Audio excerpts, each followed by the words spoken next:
Boa tarde, meu nome é Gabriela Maciel e o meu grupo, que é o Matheus William, a Gabriela Gonçalves e a Júlia Faria, a gente vai falar sobre conflitos que estão relacionados com a Rússia. Primeiramente, eu vou falar sobre a consolidação da União Soviética, que ela interfere em todos esses conflitos.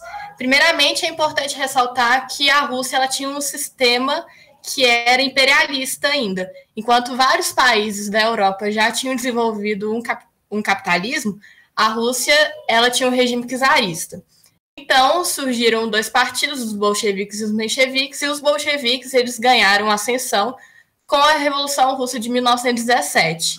E o seu líder, o Lenin, ele tinha uma ideia de combate ao nacionalismo russo como forma de expansão do socialismo para o restante do mundo, já que para ele o nacionalismo era um empecilho para que o socialismo adquirisse seu caráter internacional.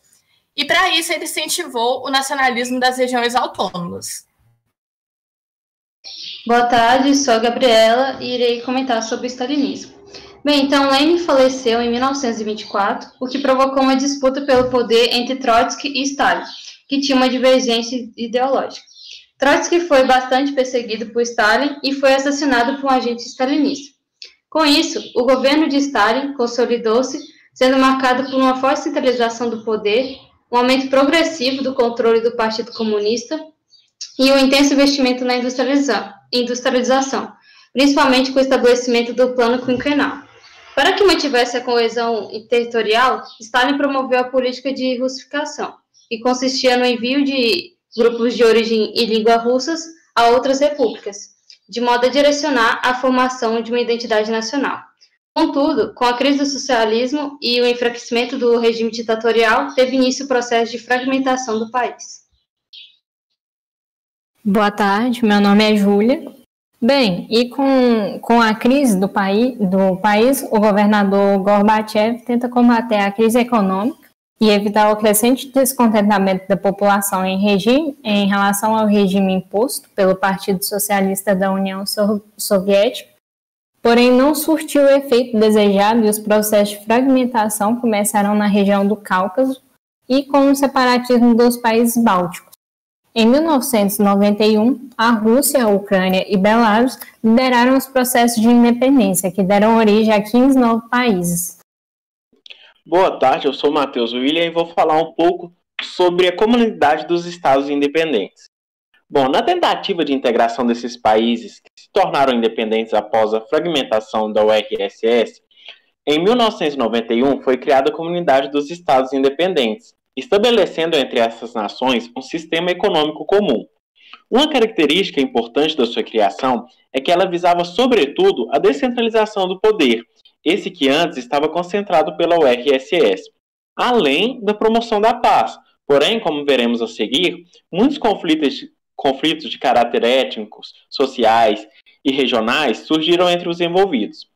Para finalizar, já dando um contexto aos conflitos, a Geórgia entrou na CEI em 1993. Porém, após a guerra russo-georgiana entre Geórgia e a Rússia em 2008, o país se retirou da comunidade. O primeiro conflito que vamos falar é da Ossétia do Sul. E falando um pouco sobre seu contexto, os ossetas eram uma tribo do Cáucaso que migrou da Rússia para a Geórgia após as invasões bárbaras, havendo assim uma divisão em Ossétia do Sul, parte que pertencia à Geórgia, e Ossétia do Norte, parte que pertencia à Rússia. Em 1801, a Geórgia foi incorporada pelo Império Russo, havendo assim uma unificação da Ossétia, não havendo mais Ossétia do Sul nem Ossétia do Norte, apenas uma Ossétia. Com a ascensão das ideias socialistas e comunistas, dos bolcheviques e mencheviques, aconteceu um conflito entre georgianos nacionalistas e bolcheviques, onde os primeiros, no caso dos georgianos, queriam a fragmentação da Geórgia do Império Russo. Já os bolcheviques queriam continuar com esse território anexado em seu império. No fim, teve a vitória dos bolcheviques, transformando a Geórgia em República Socialista Soviética da Geórgia. Em 1922, aconteceu a criação da União das Repúblicas Socialistas Soviéticas, o RSS, e a Ossétia passou a ser uma região autônoma dentro da Geórgia. Em 1989, aconteceu as eleições multipartidárias para os Sovietes Supremos das Repúblicas, resultando na presidência de um ultranacionalista na Geórgia, ele que liderou o processo de independência georgiano. Assim, a Geórgia ela revoga o status da Ossétia de região autônoma e inicia medidas para o seu controle. Com a queda da União Soviética, um governo ultraliberal assume a Rússia. E esse governo ele tenta uma aproximação com o Ocidente, que, por sua vez, tem uma aproximação com a Geórgia. E a Rússia, que não quer que haja um conflito com o Ocidente, ela faz um certo descaso da região da Ossétia. E só vai voltar as suas atenções realmente para a Ossétia novamente quando o fluxo de refugiados ameaça a estabilidade do território russo no Cáucaso. Então, a Rússia vai passar a pressionar a Geórgia para a revolução do conflito. A Ossétia do Sul, ela agora, sob o controle da Geórgia, realiza uma votação popular na qual a maioria da população é a favor da união com a Ossétia do Norte e, assim, a incorporação com a Rússia. Então, em 1992, com os acordos de Sochi, acho que é assim que se fala, a Rússia e a Geórgia deveriam ocupar a região da Ossétia do Sul, para que ela pudesse se desenvolver como uma região autônoma. Falando um pouco agora sobre os desdobramentos atuais na Ossétia do Sul, em 2003 houve a Revolução Rosa, onde o presidente da Geórgia foi deposto e quem assumiu seu lugar foi o líder do Movimento Nacional da Geórgia. Ele que impulsionou o nacionalismo georgiano, propôs a reunificação do país, havendo assim uma revisão do status das regiões separatistas, além de fazer com que a Geórgia se aproximasse da organização do Tratado do Atlântico Norte, a OTAN. Porém, a OTAN e a Rússia também mantinham relações políticas, e historicamente, Rússia e Geórgia tinham desavenças constantes. Mas, por fim, por motivos econômicos, a Geórgia consegue se sobrepor à Rússia, e o Ocidente toma partido com a Geórgia, apoiando seus interesses. Então, em 2008, a Geórgia vai tentar reincorporar pela força a Ossétia do Sul. A Rússia, em resposta, vai atacar a Geórgia, e esse episódio é retratado na mídia norte-americana como uma tentativa neoimperialista da Rússia. Ou seja, deixando bem claro os interesses norte-americanos em defender a visão da Geórgia e meio que criminalizar as ações da Rússia. E ainda hoje a Ossétia do Sul ela se encontra entre as duas regiões, sendo que ela realiza eleições, a última, por exemplo, aconteceu no ano passado, e a Rússia considera elas oficiais, porém a Geórgia e o Ocidente não consideram. Bem, agora vamos passar um pouco para os conflitos na região da Crimeia. Para começar, a gente precisa entender um pouco sobre a divisão étnica e política na Ucrânia.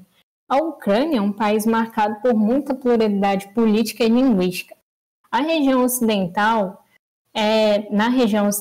é falado ucraniano e a sua liderança política se assemelha bastante com a da União Europeia.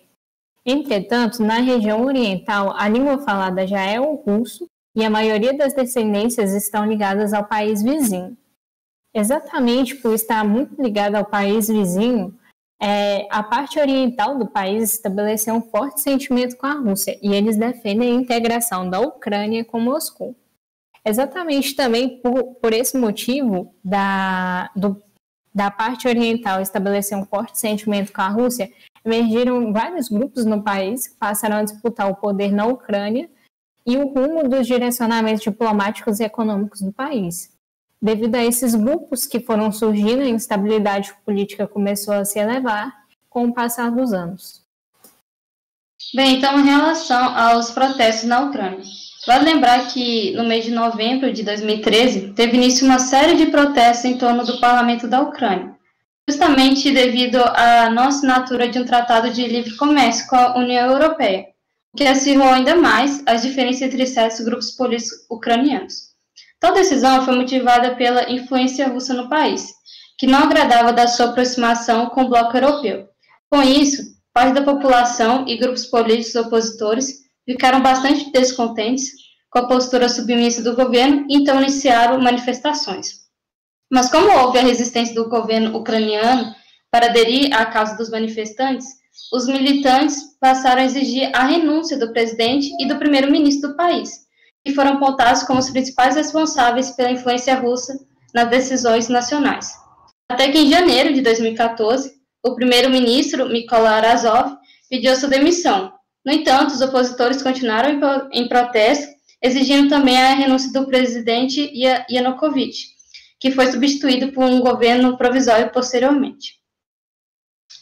Em relação, então, à postura geopolítica da Rússia e a questão da Crimeia, vale ressaltar que, como já era de se esperar, o presidente Vladimir Putin reagiu imediatamente a essa mudança política na Ucrânia, e considerando a derrubada do presidente como um golpe de Estado.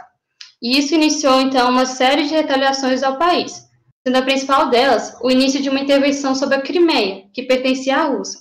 E esse território foi cedido à Ucrânia em 1954, quando essa ainda fazia parte da União Soviética, pelo presidente soviético Nikita, que era ucraniano.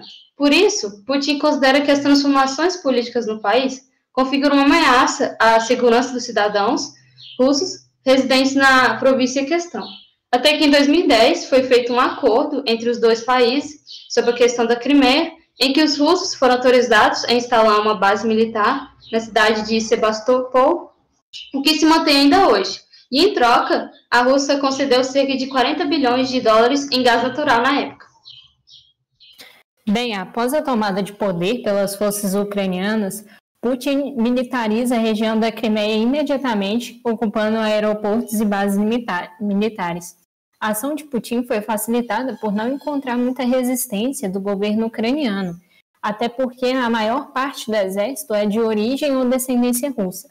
Essa mesma ação gerou um agravo nas relações diplomáticas. Os Estados Unidos e a União Europeia ameaçaram o estabelecimento de sanções diplomáticas contra a Rússia. Porém, a sede do governo russo na Crimeia não recuou e continuou com as suas intenções de anexar a Crimeia novamente como parte de seu território. Com isso, foi marcado um referendo no mesmo local para saber o que a própria população estaria de acordo, sendo 96,7% dos votos favoráveis à anexação territorial. E depois desse referendo, sanções e algumas pressões externas foram impostas pelos Estados Unidos e membros da União Europeia. E desde então vem se tornando uma situação cada vez mais tensa e acredita-se que pode haver uma guerra entre Ucrânia e Rússia, que se torna um pouco preocupante, pois poderia haver uma intervenção da OTAN.